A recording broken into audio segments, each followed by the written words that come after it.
નાનો બાળક કેમ કરીને મોટો થાય છે ને, એ તો એક માને પૂછો તો ખબર પડે.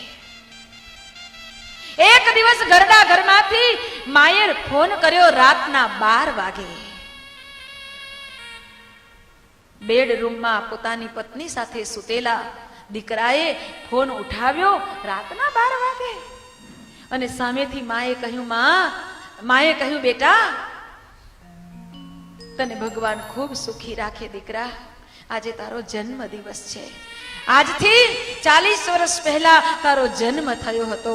ત્યારે દીકરાએ માને ધમકાવી નાખી. અડધી રાત્રે તને આ બધું કહેવાનું સૂઝ્યું? તને કાંઈ ખબર નથી પડતી? મારી ઊંઘ હરામ કરી નાખી. માંડ ઊંઘ આવી હતી. ત્યારે રડતી રડતી માએ કહ્યું કે બેટા, 40 વર્ષ પહેલા આજના દિવસે રાતના 12 વાગે તારો જન્મ થયો હતો. ત્યારે મેં તો કાંઈ કહ્યું નતું કે રાતના 12 વાગે શું કામ આવે? મારી ઊંઘ બગડે છે.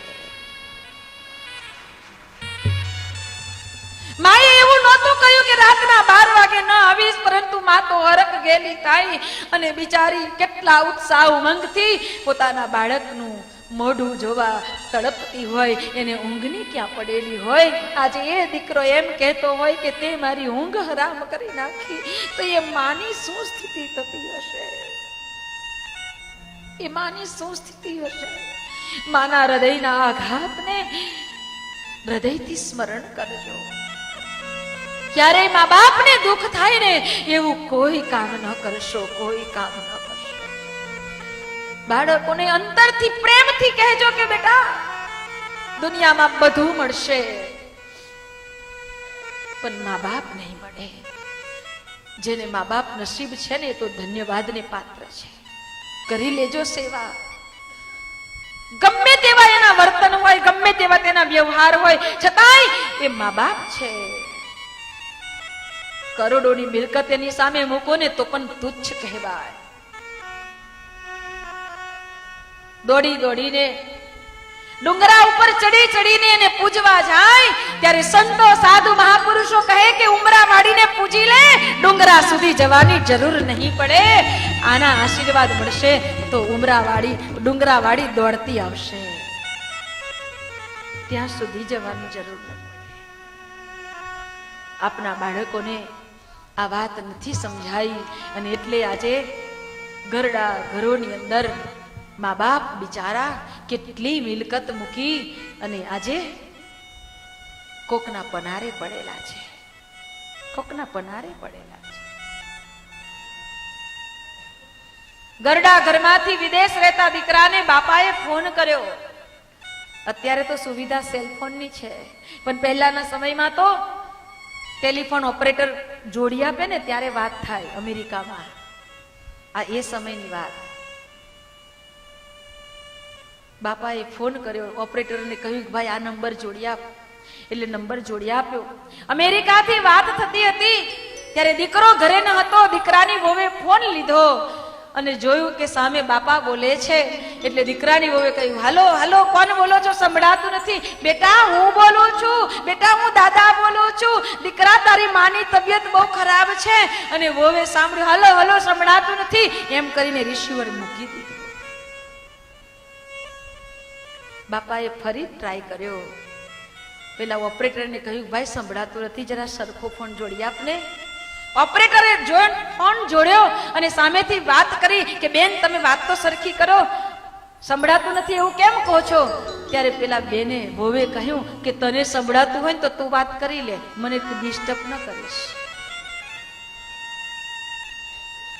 તને સંભળાતું હોય તો તું વાત કરી લે, મને ડિસ્ટર્બ ન કરીશ. એમ કહી અને રિસીવર મૂકી દીધું. આજે મા બાપની આ સ્થિતિ.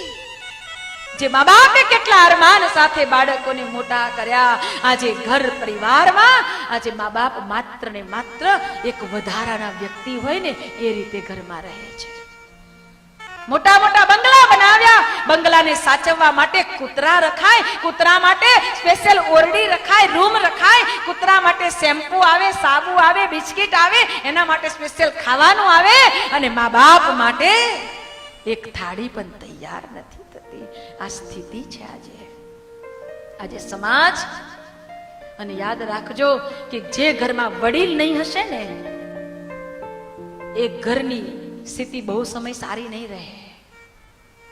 કારણ કે વડીલો એ તો અનુભવનું ભાથું લઈને બેઠા છે, એમની પાસે અનુભવની પૂંજી છે.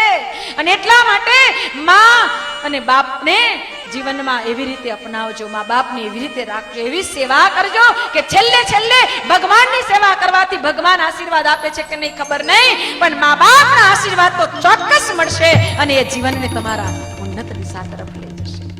અને તેથી મા બાપની સેવા કરો. આજે બાળકો એ મા બાપની સેવા નથી કરી શક્યા અને એટલા માટે આજે ઘરડા ઘરો ભરાઈ ગયા છે. બાળકો જે દિવસે મા બાપની કદર કરતા થઈ જશે, કદરદાન એને બનાવી લેશે, ત્યારે આ સંસાર ફરીથી, આ ભારત વર્ષ ફરીથી એક એક ઘર સ્વર્ગ સમૂહ બની જશે, એક એક ઘર નંદનવન બની જશે. આજે માં યશોદા તો છે, કૃષ્ણ નથી, અને ક્યાંક કૃષ્ણ આવવા તૈયાર છે, માં યશોદા નથી. આવી સ્થિતિ જ્યારે સંસારમાં ફેલાઈ રહી છે ત્યારે એટલા માટે આજે જે પરિસ્થિતિ સમાજની છે એ સમાજની સ્થિતિને જોઈને કહેવાનું મન થાય, બાળકોએ વડીલોની કરી ન કદર, તેથી તો ભરાઈ ગયા ઘરડાના ઘર.